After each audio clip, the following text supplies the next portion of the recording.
It's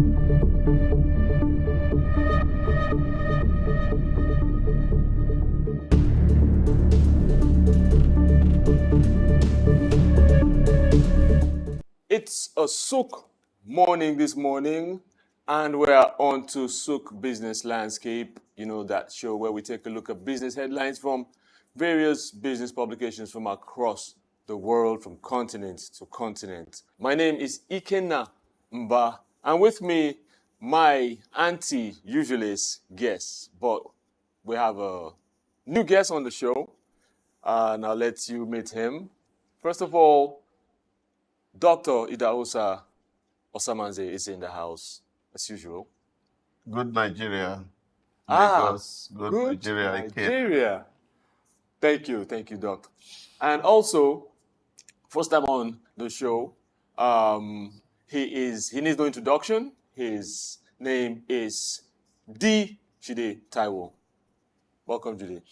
Good morning, Mr. Ikenna. Good morning, Doctor. I'm glad to be making a debut on Souq Business Landscape. I'm looking forward to becoming a recurring face, if that's okay with you, gentlemen.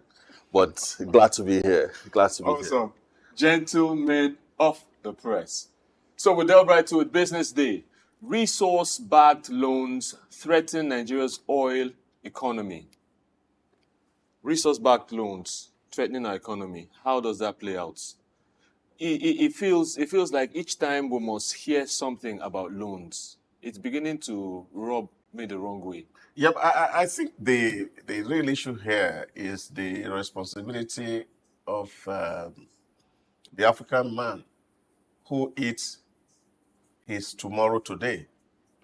So are you saying these loans are borrowed to be squandered? Oh no, what is it here is that you go to people who are your client and ask them, the oil I want to produce next year, give me the money today so I will supply you next year.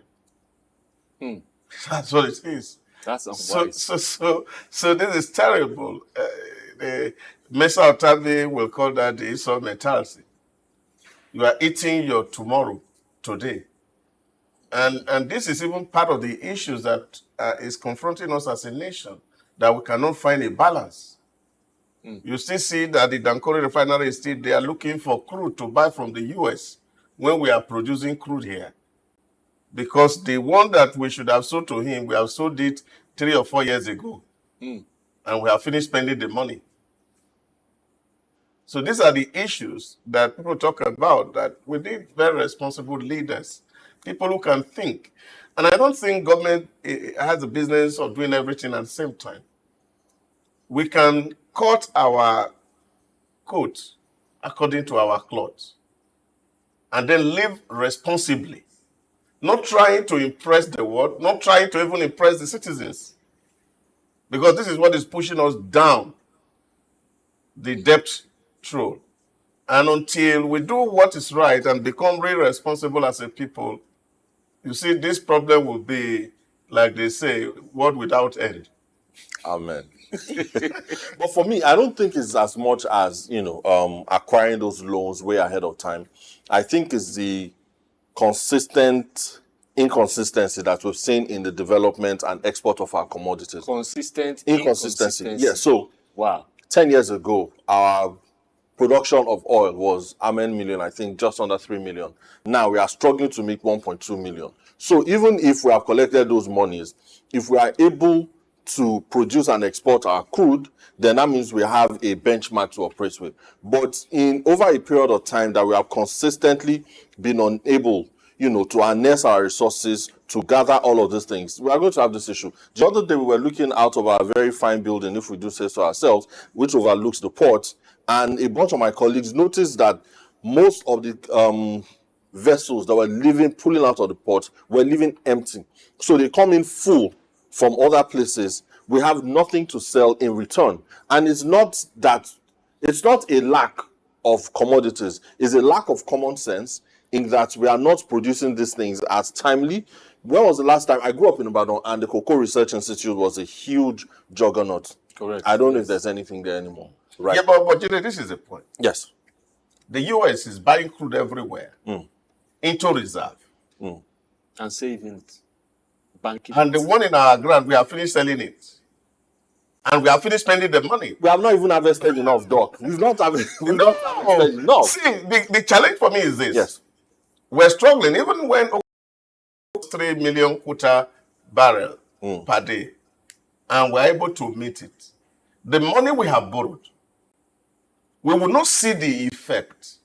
Now, if you look at the way the world is moving, and we're going to follow the real elementary economies, what you do is that if you sell the oil that you are going to produce next year, and inflation is on the rise, and that's global, which means prices of the oil is going up. Now, at what price are you going to sell it today? The one of... You sell it at the prevailing price. Right. So at which point you actually shortchanging yourself. Now, you have used that money to do things that are not responsible, really, that are not going to bring in income. And now, what do you do today? So the point I'm making is the sustainability of our policies, what things we do. Yes, we must not take loan to do a lot of things. But Doctor, so I disagree with you a little in that we have a severe deficit in our infrastructure. The deficit is as a result of the irresponsibility that I'm talking about. Successive government. Yeah, see, what we're talking about is that you actually point out and say, what did we use this loan to do? These loans are spent on overhead. Now, if we don't need these people that are not producing anything, can't we actually retrench and say, we don't need this size of government to pay salaries?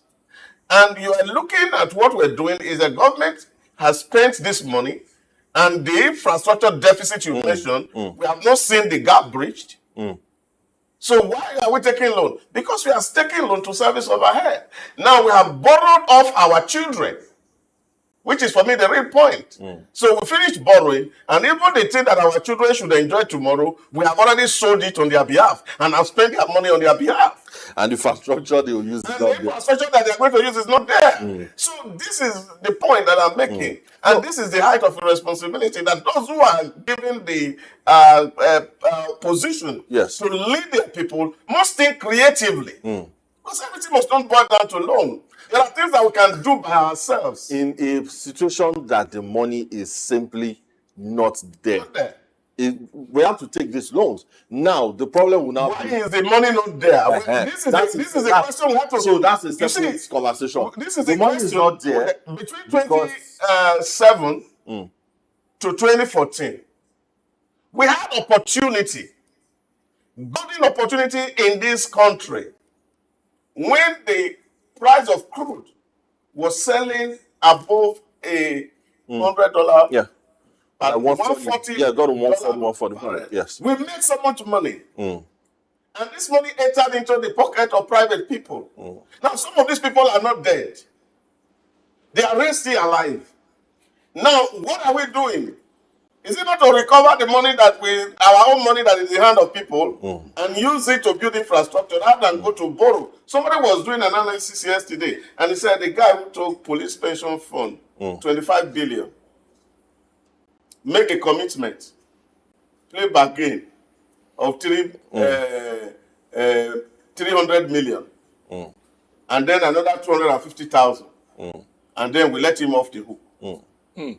So what happened to the 24 billion that was taken? As they say on the streets of Lagos, Otilo. Otilo. No, but I see both your points. But what the issue will continue to be that we will continue to take loans. Yeah, but this is what this money is not now, there. This is the thing that we have because next year, because we have sold off and we have spent the money, there will also not be money. So somebody must also be thinking what next to sell. So we're always thinking, since 1999, Nigeria successive government has been thinking about what to sell. Right. And nobody is looking at creative way to get wealth. So we spend, we sell, we spend. The prodigal son mentality. Then after wasting it, we come back again. We are looking at it. What is left to be sold? We will sell it again. We will spend. Nobody is doing any form of productive investment. This is the real issue, and this is what we should be addressing, and this is what leadership is all about. And you think about how to create wealth. I keep mentioning this example. If you look at the UAE, you see infrastructure is everywhere. Most of these things are not done on loan. They leverage existing infrastructure to build a new one. The project Salik in the UAE, Clean Road Project, is funding itself. So why can't we adopt such model rather than entering into contracts and agreements that mortgages the future of our children? Anyway, so Jide, you have a view? Yeah, I mean, I Doc's point is taken. Very valid. But this is where we are right now. If we need to build certain things, we need huge investment that we simply do not have. What we can do, moving on now that it's threatening our economy, we know that we're on our last leg, so to speak. So it means that the political will must be there. The people must put a certain level of pressure on the people on the leadership to ensure that all of this money that you are taking, how do you take a loan and you build a church in a cross-river state? Do you know what I mean? It's incredible to me when other countries in the world do not move like this, right? The St. Peter's Basilica in Rome is a tourist attraction center that was not built off loans, to Doc's point. Well, you take huge sums of money and you build a church. Is that, as they say, rascality in government that needs to stop? Now that the populace knows that we're on our last legs, we need to mount that pressure. We've seen a number of times, if there's a lot of noise or hula baloo without the citizenry, the presidency or the federal government make some sort of retreats and some sort of things. We need to intensify that to ensure that these monies are spent well, because we cannot not take loans. Yeah, it's a sad thing, but it's a staple. Building temple. I read somewhere yesterday, somebody saying that, this government spent about 95 billion on subsidy on Hajj. Right. So why will government subsidize anybody going on Hajj? Good question. In a secular state. Nigeria is a secular state. We are not a religious state. So these are the things that we need to speak to. That's right. Because if we are not honest with ourselves, we will keep living in this deceit. We'll never get it right. This for me is just the real issue, that there are a lot of creative ways that we can do some certain things that would not require so much of money to really do. I can feel Doc's heat all the way from across the room. Yeah. And Doc said something that stood out for me. He says, in 5 years, because I said, when, how soon, how long? And he said, we can do this in 3 to 5 years. And I hope that the powers that be, or the people in charge of these creative ways to mitigate this, come through. Next headline, dollar bond seen bolstering or battering naira. I'm Get it. So again, we also have to look at, as I ask my people, what does this mean? What does this mean? But I think what the paper is trying to ask is how, the bonds that we're taking, is it a boon or is it a problem, for us? So dollar bonds, is it boosting or is it battering the naira? So I think both ways. Both ways, yes. It's a catch-22. It's a catch-22 situation, and it's not that different from what we just spoke to now. So most things that are denominated against the dollar depends on the fate of the dollar, as it were. Now, our own naira has its own issues. That's why we hedge. Hope that if we hedge it against the dollar, it portends great for us. But when you see what the authorities in the US are doing with raising, if what's it called now? The lending rates and all whatnot, subprime mortgages, lending rates and all whatnot. It has a ripple effect, and it's worse off for us now because we are starting, from a problematic place. It's not like the US that certain things are in place. Our own is hoping against hope, and then when the owners of that hope have what they are dealing with themselves, it becomes hope 93. So it's a catch-22. So let me ask, in order to avoid stuff like this, yes, or the kind of power that the dollar has across the the world, especially on Naira and why now with we battering talking it. about the So, Doc, hold on. So, Doc, because that's what it's battering. Now, It's just doing as it pleases. So let me ask the question now. What is bond? Yes. Government borrowing dollars. If you're borrowing, have you put plans of repayment on the ground? If we continue to batter your naira, there's no way we can bolster it. Because, you see, we are not productive. I was going somewhere. We are not productive. Goes to that Now, point. what if is that why maybe we should support BRICS, for instance? Because what it does now, it steps down the power of certain currencies against Naira. It's not even going to BRICS. It's not even. What are you taking to BRICS? You are. We start small, though. Yeah, but this is the issue. What are you taking to BRICS? Because if you're going to a negotiation table and you are going there empty stomach, empty hand, you take what you get. So the real issue for us as a people is that we must first of all sit down. The government needs to be honest with its people. We don't need more borrowings. We need to tell the people that there's no money. And if we are saying so that there is no money, then of course we must also demonstrate it by the lifestyle we are living. Exactly. Correct. Exactly. You can't be living on the road and driving 10 or 20 Jeep, brand new one. Convoy.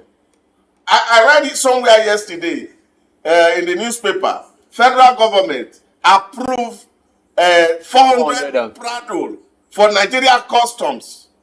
Prados are not made in Nigeria.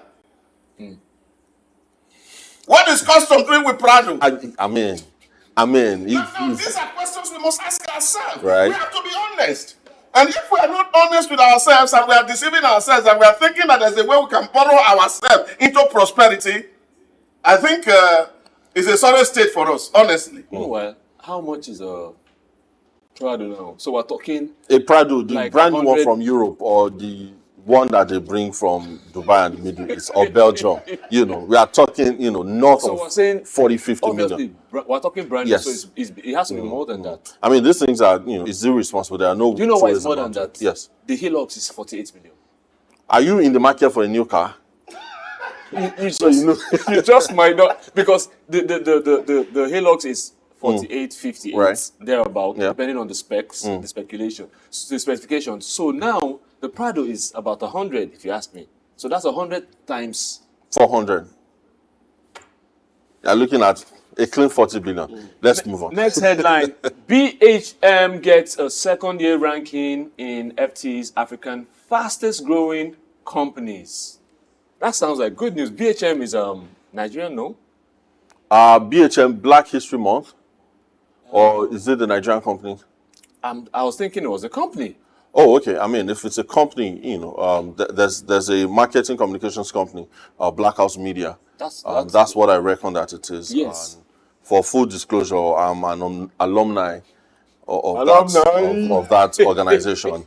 And So it's good news. It's heartwarming. I've been fortunate in my career to work with organizations that are forward-looking, and that's why I'm here also at Souq News. When you understand that you're not just playing within the local markets, right?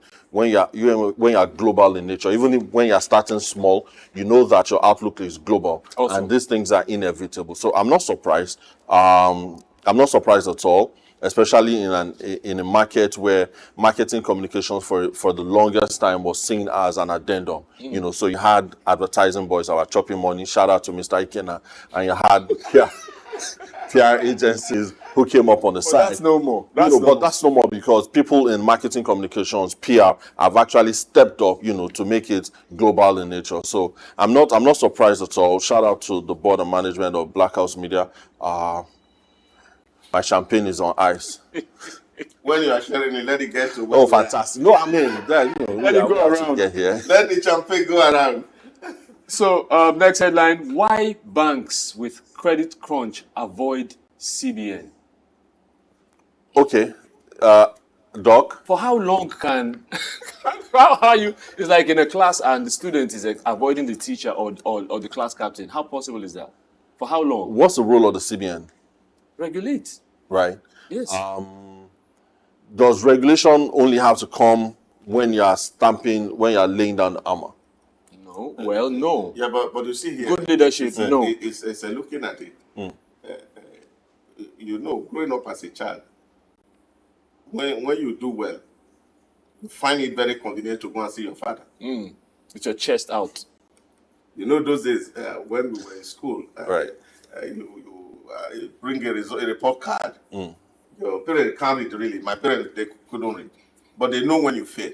Because They knew that much. your body language will show it before. no, They know the mark now. They It's know. the red barrel. Red color. They know Yes. that once there's a red barrel, that this one has failed. So when you are carrying a report card with plenty of red barrel, you know that is enough beating that day, so you run away. So many of our banks are not doing well. How can you go? CBN is the bank of last resort. So if you have a problem with cash, you go and borrow from Exactly. CBN. Now, the last report, audited report from SEC, shows that Red barrels. yes, plenty of red barrels. Over 500 billion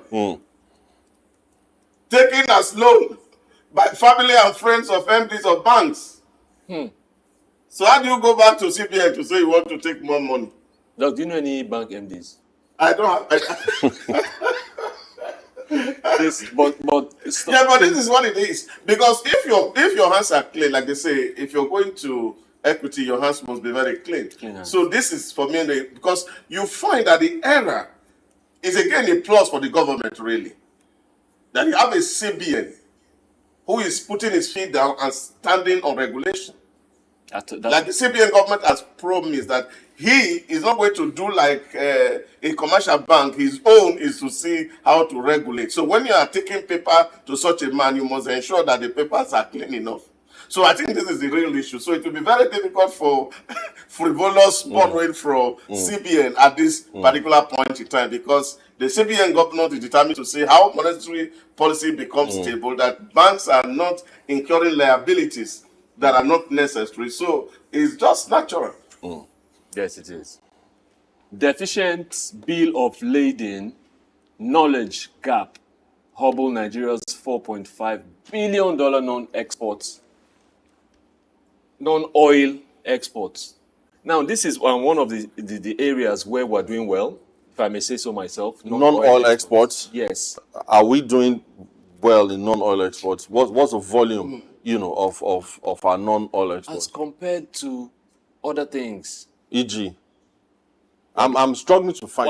We're doing cashew nuts. So, Mr. Kena. So, now, Yes. when a certain candidate, Tinubu, was campaigning and was talking about growing corn and maize, it became a slide. It became, to say, how do you want to invest in Agbado, But like Doc says, these are the issues. The volume is so infinitesimal that it's not even enough to satisfy the populace before we start talking of exports. So yes, we'll have pockets of people that are doing well, and it's a tragedy across board. I was reading last week there were certain kidnappers and attackers that attacked Okomu Oil, which is one of the last standing palm oil plantations in the country that is quoted on the stock exchange. And we have these things that we cannot even safeguard enough, one of the last standing ones. So these things, I don't even think the bill of lading is on the last end of the spectrum, because as it is itself, we simply do not have enough. So yes, and one of the other things that worry me is how the customs is run. The custom is run like a revenue generating, organization. It's not supposed to be so. Customs is supposed to, observe what we're taking out, regulate pretty much. But in a situation where the customs are being taxed, to make X amount of $1 million a year, it now cascades. So when it's easier for me to export from Cote d'Ivoire, why do I need to come to Nigeria? Yeah, but I think the real problem here is, for me, the failure of agency of government. 4.5 billion is a lot. What we're talking about here is documentation. Yes. And no compliance to trade rules. Right. Now, so if your bill of lading is not well prepared, you can't move. So I feel the duty of customs really is to let the society know what are allowable, how are these documents supposed to be filled and done well, what are the custom rules that bind Nigeria and the receiving country, so we don't violate any rule while we're trying to export. This should be public knowledge. That's where the problem is. Yeah, but that is what it is. So people cannot access the international market. And this is why you are seeing that even people are taking our yam from backyard to Ghana to go and send to Europe and America. Mostly Europe. So we are losing value. So it looks as if the yams cassava are made in Ghana, but they're actually from Nigeria. And this is because we have not done what we should do. Because people are afraid that, product that come from your side, there is cyanide on it. So the regulatory authorities must sit down. And this is absolutely very regulated. Since we do, whether it's from NAFDAC up to Standard Organization of Nigeria, and I think this is really a Nigerian issue. I was talking to a young lady yesterday, and he said he does this thing even to come and do NAFDAC re-registration. They are saying he's doing chin-chin. Bring 50 jars of chin-chin to do tests. How does it work? So these are the real issues. It's not funny, but it is But funny. it's not funny. Doctor. Because when we're talking about Nigeria, Right. we must understand that everybody must take responsibility. Correct. If customs are doing what they should do, NAFDAC should doing what they should do. Because we always look at it that the only person who is wrong in Nigeria is the president. SON, man. Those who are supposed to make the president to succeed, they don't do what they should do. So They make life very difficult for people. Look at it. Ask anybody who want to go and get a number. We should do things and do it very well so that even the authorities in other countries that are receiving, they see what we are and they can vouch for what is coming out in our agencies. that's right. That's right. So We must get rid of this shortcut method that we use in doing things. And if- Only thinking about how one individual will profit at the expense of the nation. And when that happens, it eventually affects the quality of Because products. people are not allowing your product enter to their country, and therefore what you do, you are losing. Correct. So if you need 50 jars of chin-chin, how many gallons of palm wine do you need? So, on to the next paper. Financial Times. BT shares surge 17% as new chief vows to put squeeze on group's short sellers. So the chief executive of the UK's largest telecoms group laid out her plans for the organization, and she is provoking the charges up 17%. Now she's creating full, dividend increase among many other things. This sounds good. This sounds like what we should be doing. In fact, what we just talked about now. So it's a good. When there's a round, It's a good peg in problem. a round hole. It's a good problem to have. If you're a Nigerian listening to this thing. So the problem is not that the shares are not valuable by themselves, is that short sellers are, mocking it up. So, and you find out, what people do on the stock exchange are everywhere. You find people who find a way to manipulate the market. They sell, short and make gains on it. So, it's a good problem to have. It's also something that is very critical as the UK kind of like worms its way towards the general election. Now, the general idea in the UK is that the current administration of Rishi Sunak has not done very well. But when you find, there's a lot of mistrust in that government and his conservative it seems to party. be happening across board in North America and in Europe, except in Asia. Bangladesh is singing praises, China and India and all that. Same thing. Biden is getting the same flack you're talking about. Why is it? Why?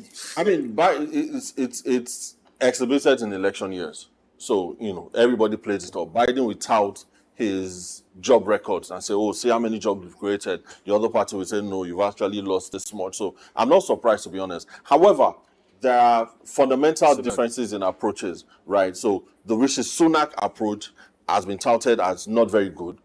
The Biden one has been touted as very tired, uninspired, boorish, boring.